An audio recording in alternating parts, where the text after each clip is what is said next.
कर्पूरिघोरं करुणावतारं संसारसारं भुजगेन्द्रहारं सदा वसन्तं हृदयारविन्दे भवं भवानी सहितं नमामि। भवं भवानी सहितं नमामि। श्री शिवाय नमस्तुभ्यं। आप सुन रहे हैं श्री शिव महापुराण कथा रुद्र संहिता के पंचम खंड युद्ध से। आज की कथा में हम सुनेंगे तारक पुत्रों के प्रभाव से संताप्त हुए देवों की ब्रह्मा के पास जाकर पुकार करना, ब्रह्मा का उन्हें शिव के पास भेजना, शिव की आज्ञा से देवों का विष्णु की शरण में जाना और विष्णु का उन दैत्यों को मोहित करके उन्हें आचार भ्रष्ट करना तथा देवों का शिवजी के पास जाकर शिवजी का सत्वन करना। शिवजी के त्रिपुर वध के लिए उद्यत न होने पर ब्रह्मा और विष्णु का उनको समझाना, विष्णु के बतलाए हुए शिव मंत्र का देवों के द्वारा तथा विष्णु के द्वारा जप करना, शिवजी की प्रसन्नता और उनके लिए विश्वकर्मा के द्वारा सर्वदेव में रथ का निर्माण करना। आज के दिवस हम इस पावन कथा का रसपान कर रहे हैं। तो आइए सर्वप्रथम भगवान शंकर और माता पार्वती का ध्यान करते हुए सभी बोलिए श्री शिवाय नमस्तुभ्यं। ब्रह्मा जी शिव पुराण की यह कथा सुनाते हुए नारद मुनि से कहते हैं कि हे पुत्र नारद, व्यास जी ने सनत कुमार जी से पूछा, हे सनत कुमार, जब वायु तथा पूर्ववासियों के सहित उस दैत्यराज की बुद्धि विशेष रूप से मोहछन्न हो गई, तब उसके बाद कौन सी घटना घटी? हे विभो, वह सारा वृतांत आप वर्णन कीजिए। तब सनत कुमार जी ने व्यास जी से कहा कि हे महर्षि, जब तीनों पुरों की पूर्वक दशा हो गई, दैत्यों ने शिवार्चन का परित्याग कर दिया, संपूर्ण स्त्री धर्म नष्ट हो गया और चारों ओर दुराचार फैल गया, तब भगवान विष्णु और ब्रह्मा के साथ सभी देवता कैलाश पर्वत पर गए और सुंदर शब्दों में शिव की स्तुति करने लगे। स्तुति करते हुए वे सब बोले, हे महेश्वर देव, आप परमोत्कृष्ट आत्म बल से संपन्न हैं। आप ही सृष्टि के कर्ता ब्रह्मा, पालक विष्णु और संहर्ता रुद्र हैं। पर ब्रह्मा स्वरूप आपको नमस्कार है। यो महादेव जी का सत्वन करके देवों ने उन्हें साष्टांग प्रणाम किया। फिर भगवान विष्णु ने जल में खड़े होकर अपने स्वामी परमेश्वर शिव का मन ही मन स्मरण करके तन्मय होकर दक्षिणामूर्ति के द्वारा प्रकटित रुद्र मंत्र का 1.5 करोड़ की संख्या तक जप किया। तब तक सभी देवता उन महेश्वर में मन को लगाकर यूं उनकी स्तुति करते रहे। देवों ने स्तुति करते हुए कहा कि हे प्रभु, आप समस्त प्राणियों के आत्म स्वरूप, कल्याणकर्ता और भक्तों की पीड़ा को हरने वाले हैं। आपके गले में नीला चिन्ह है, जिससे कि आप नीलकंठ कहलाते हैं। आप चिद्र रूप एवं प्रचेता हैं। आप रुद्र को हमारा प्रणाम है। हे असुर निकंदन, आप ही हमारी सारी आपत्तियों के निवारण करने वाले हैं। अतः सदा से आप ही हमारी गति हैं और आप ही सर्वदा हम लोगों के लिए वंदनीय हैं। आप सबके आदि हैं और आप ही अनादि भी हैं। आप ही आनंद स्वरूप, अवयव, प्रभु, प्रकृति पुरुष के भी साक्षात सत्रष्टा और जगदीश्वर हैं।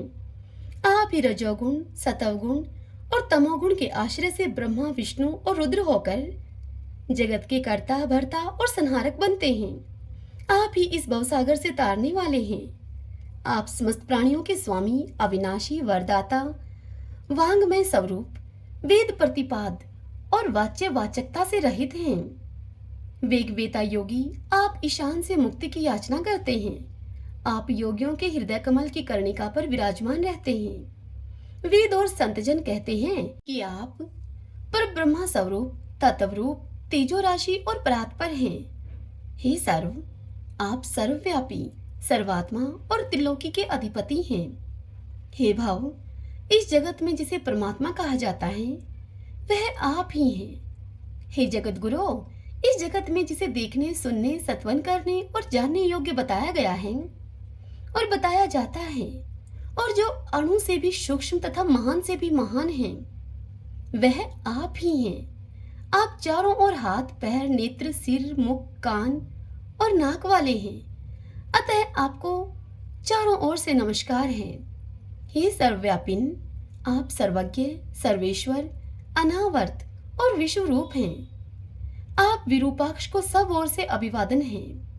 आप सर्वेश्वर, भवाध्यक्ष, सत्यमय, कल्याणकर्ता, अनुपमेय और करोड़ों सूर्यों के समान प्रभावशाली हैं। आपको हम चारों ओर से दंडवत प्रणाम करते हैं। हे विश्वाराध्य, आदि अंत शून्य 26वें तत्व, नियामक रहित तथा समस्त प्राणियों को अपने अपने कार्यों में प्रवृत्त करने वाले, आपको हमारा सभी ओर से प्रणाम है। आप प्रकृति के भी प्रवर्तक, सबके परपितामह हैं और समस्त शरीरों में व्याप्त हैं। आप परमेश्वर को हमारा नमस्कार है। श्रुतियां और श्रुति तत्व के ज्ञाता, विज्ञजन, आपको वरदायक, समस्त भूतों में निवास करने वाला, स्वयंभू और श्रुति तत्वज्ञ बतलाते हैं। हे नाथ, आपने जगत में अनेकों ऐसे कार्य किए हैं जो हमारी समझ से भी परे हैं। इसीलिए देवता, असुर, ब्राह्मण और अन्यान्य स्थावर जंगम भी आपकी ही स्तुति करते हैं। हे शंभो, त्रिपुरवासी दैत्यों ने हमें प्राय नष्ट सा कर डाला है, अतः आप शीघ्र ही उन असुरों का विनाश करके आप हमारी रक्षा करें।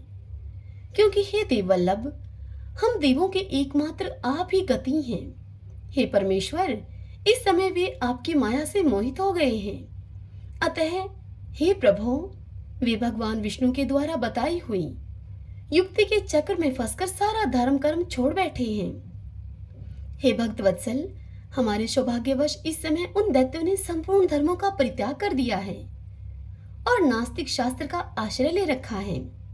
हे शरणदाता, आप सदा से देवताओं का कार्य करते आए हैं, इसीलिए आज भी हम लोग आपके शरणापन्न हुए हैं। अब आपकी जैसी इच्छा हो आप वैसा कीजिए। सनत कुमार जी इस कथा को सुनाते हुए आगे कहते हैं, हे महर्षि वेदव्यास, इस प्रकार महेश्वर का सत्वन करके देवगण दीन भाव से अंजलि बांधकर सामने खड़े हो गए। उस समय उनके मस्तक झुके हुए थे। इस प्रकार जब सुरेंद्र आदि देवों ने महेश्वर की स्तुति की और विष्णु ने ईशान संबंधी मंत्र का जप किया, तब सर्वेश्वर भगवान शिव प्रसन्न हो गए और वृषभ पर सवार होकर वहीं पर प्रकट हो गए। उस समय पार्वती पति शिव का मन प्रसन्न था। उन्होंने नंदीश्वर की पेंट से उतरकर विष्णु का आलिंगन किया और वे नंदी पर हाथ टेककर खड़े हो गए और संपूर्ण देवताओं की ओर कृपा भरी दृष्टि से देखकर गंभीर वाणी में श्री हरि से यूं बोले। शिवजी ने श्री हरि से कहा, हे देवश्रेष्ठ, उन अधर्मनिष्ठ दैत्यों के 3 पुरों को मैं नष्ट कर डालूंगा, इसमें संशय नहीं है। परंतु वे महादैत्य मेरे भगत थे और उनका मन सुदृढ़ रूप से मुझ में लगा रहा करता था। अतः यद्यपि इस समय उन्होंने व्याजवश उत्तम धर्म का परित्याग कर दिया है, फिर भी क्या वे मेरे द्वारा ही मारने योग्य हैं? इसीलिए जिन्होंने त्रिपुरवासी सारे दैत्यों को धर्म भ्रष्ट करके मेरी भक्ति से विमुख कर दिया है, वे विष्णु अथवा अन्य कोई ही उन्हें क्यों नहीं मारते? हे मुनीश्वर, शंभु के ये वचन सुनकर उन समस्त देवताओं का तथा श्री हरि का भी मन उदास हो गया। जब सृष्टिकर्ता ब्रह्मा ने देखा कि देवताओं और विष्णु के मुख पर उदासी छा गई है, तब उन्होंने हाथ जोड़कर शंभु से कहना आरंभ किया। ब्रह्मा ने शंभु से कहा, हे परमेश्वर, आप योगवेताओं में श्रेष्ठ परब्रह्मा तथा सदा से देवों और ऋषियों की रक्षा में तत्पर हैं, अतः पाप आपका स्पर्श नहीं कर सकता और साथ ही आपके आदेश से ही तो उन्हें मुंह में डाला गया है।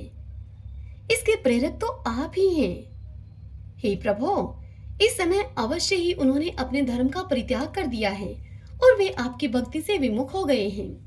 फिर भी आपके सिवा दूसरा कोई उनका वध नहीं कर सकता। देवों और ऋषियों के प्राण रक्षक हे महादेव, साधुओं की रक्षा के लिए आपके द्वारा उन मलेच्छों का वध उचित है। आप तो राजा हैं, अतः राजा को धर्म के अनुसार पापियों का वध करने से पाप नहीं लगता। इसीलिए इस कांटे को उखाड़कर साधु ब्राह्मणों की रक्षा कीजिए आप। राजा यदि अपने राज्य तथा सर्वलोक आधिपत्य को स्थिर रखना चाहता हो, तो उसे अपने राज्य में एवं अन्यत्र भी ऐसा ही व्यवहार करना चाहिए। इसीलिए आप देवगणों की रक्षा के लिए उद्यत हो जाइए। आप विलंब मत कीजिए। हे देव देवेश, बड़े बड़े मुनीश्वर, यज्ञ, संपूर्ण वेद, शास्त्र, मैं और विष्णु भी निश्चय ही आपकी प्रजा हैं। हे प्रभु शिव, आप देवताओं के सार्वभौम सम्राट हैं। ये श्रीहरि आदि देवगण तथा सारा जगत आपका ही तो कुटुंब है। हे अजन्मादेव, श्री हरि आपके युवराज हैं और मैं ब्रह्मा आपका पुरोहित हूँ तथा आपकी आज्ञा का पालन करने वाले शुक्र राजकार्य संभालने वाले मंत्री हैं। हे सर्वेश, अन्य देवता भी आपके शासन के नियंत्रण में रहकर सदा अपने अपने कार्य में तत्पर रहते हैं। यह बिल्कुल सत्य बात है। सनत कुमार जी इस कथा को सुनाते हुए व्यास जी से आगे कहते हैं कि हे व्यास जी, ब्रह्मा की यह बात सुनकर सुरपालक महेश्वर शिव का मन अब प्रसन्न हो गया। तब उन्होंने ब्रह्मा जी से कहा। शिव जी ब्रह्मा से बोले कि हे ब्राह्मण, यदि आप मुझे देवताओं का सम्राट बतला रहे हैं तो मेरे पास उस पद के योग्य कोई ऐसी सामग्री तो है नहीं जिससे कि मैं उस पद को ग्रहण कर सकूं, क्योंकि न तो मेरे पास कोई महान दिव्य रथ है, न उसके उपयुक्त कोई सारथी है, और न ही मेरे पास संग्राम में विजय दिलाने वाले धनुष बाण हैं, जिन्हें लेकर मैं मनोयोग पूर्वक संग्राम में उन प्रबल दैत्यों का वध कर सकूं। यो कहकर शिव चुप हो गए। परंतु शिवजी को शीघ्र प्रस्तुत होते न देखकर समस्त देवता, कश्यप आदि ऋषि अत्यंत ही व्याकुल और दुखी हो गए। तब भगवान हरि ने देवों और मुनियों से कहा कि तुम लोग क्यों दुखी हो रहे हो? तुम्हें अपने सारे दुख का परित्याग कर देना चाहिए। अब तुम सब लोग आदर पूर्वक मेरी बात को सुनो। हे देवगणों, तुम ही लोग विचार करो कि महान पुरुषों की आराधना सुख साध्य नहीं होती। मैंने ऐसा सुना है कि महादाराधन में पहले महान कष्ट झेलना पड़ता है। पीछे भक्त की दृढ़ता देखकर इष्टदेव अवश्य ही प्रसन्न होते हैं। परंतु शिव तो समस्त गणों के अध्यक्ष तथा परमेश्वर हैं। ये तो आशुतोष ही ठहरे। अतः पहले ओम का उच्चारण करके फिर नमः का प्रयोग करें, फिर शिवाय कहकर 2 बार शुभम का उच्चारण करें, उसके बाद 2 बार कुरु का प्रयोग करके फिर शिवाय नमः ओम को जोड़ दें। ऐसा करने से ओम नमः शिवाय, शुभम शुभम कुरु कुरु शिवाय नमः ओम, यह मंत्र बन जाता है। हे बुद्धि विशारदो, यदि तुम लोग शिव की प्रसन्नता के लिए इस मंत्र का पुनः 1 करोड़ जप करोगे तो शिवजी अवश्य ही तुम्हारा कार्य पूर्ण करेंगे। हे मुने, प्रभावशाली श्री हरि ने जब उनसे इस प्रकार से यूं कहा, तब सभी देवता पुनः शिव आराधना में लग गए। तत्पश्चात श्री हरि भी देवों तथा मुनियों के कार्य की सिद्धि के हेतु शिव में अपने मन को लगाकर विशेष रूप से विधि पूर्वक जप में तत्पर हो गए। हे मुनि श्रेष्ठ व्यास, इधर देवगण धैर्य संपन्न होकर बारंबार शिव शिव यूं उच्चारण करते हुए 1 करोड़ जप करके सामने खड़े हो गए। इसी समय स्वयं साक्षात शिव पूर्वोक्त स्वरूप धारण करके प्रकट हो गए और यूं कहने लगे। शिव जी प्रकट होकर उनसे बोले कि हे हरे, हे ब्राह्मण, हे देवगण तथा उत्तम व्रत का पालन करने वाले हे मुनियों, मैं तुम लोगों के इस जप से प्रसन्न हो गया हूं। अतः अब तुम लोग अपना मनोवांछित वर मांग लो। यह सुनकर देवताओं ने कहा कि हे देवाधिदेव, कल्याणकर्ता हे जगदीश्वर, यदि आप हम पर प्रसन्न हैं तो देवों की विकलता का विचार करके शीघ्र ही त्रिपुर का संहार कर दीजिए।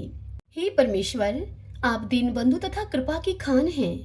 आपने ही सदा से हम देवताओं की बारंबार विपत्तियों से रक्षा की है, अतः इस समय भी आप हमारी रक्षा कीजिए।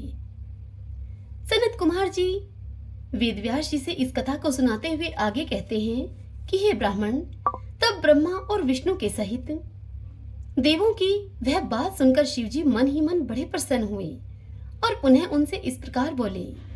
महेश्वर ने कहा कि हे हरे, हे ब्राह्मण, हे देवगणों तथा हे मुनियों, अब त्रिपुर को नष्ट हुआ ही समझो।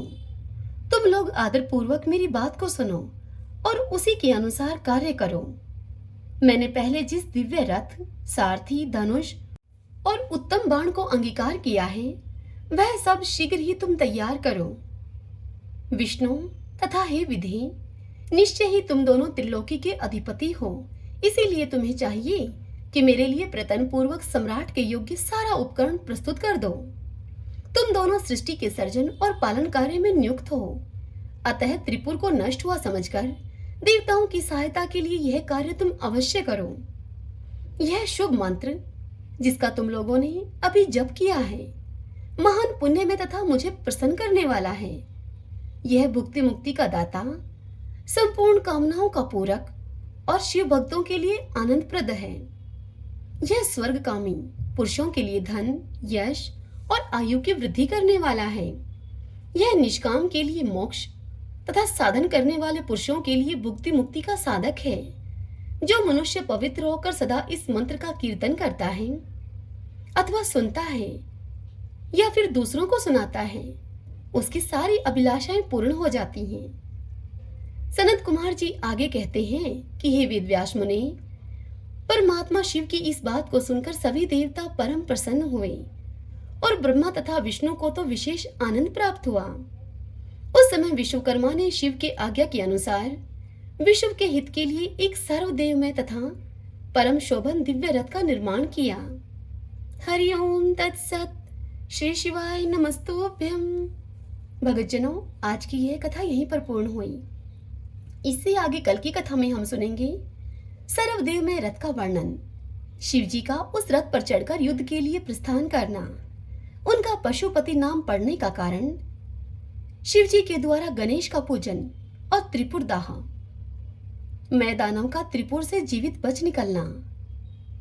कल हम इस पावन कथा का रसपान करेंगे। आज की यह कथा यदि आपको पसंद आई हो तो वीडियो को लाइक करें और कमेंट बॉक्स में हर हर महादेव लिखना बिल्कुल मत भूलिए। श्री शिवाय नमस्तुभ्यं।